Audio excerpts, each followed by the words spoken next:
Since we are born, we are taught to pursue the happiness. We all are always looking forward to pursue happiness in one or the other form. This pursuit never stops. It changes its shape, form, direction from one to another.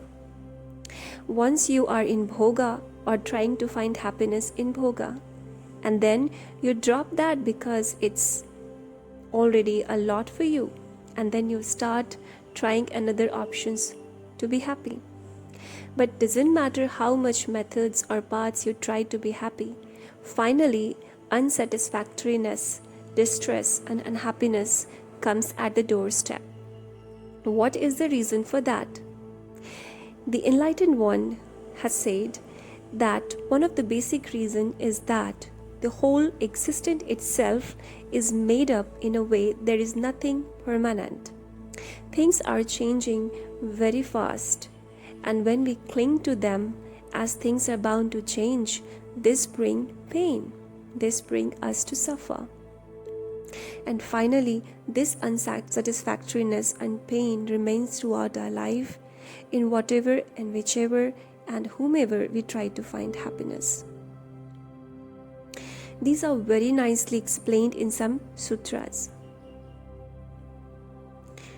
In the Vinay section, it is said, Jati pi dukkha.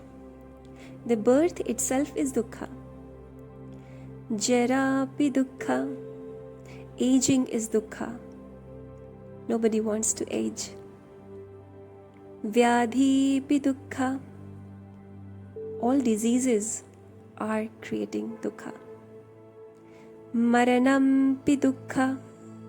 Death is so unpleasant. Nobody wants to become no one and nothing. Appiyehi sampayogo dukkha.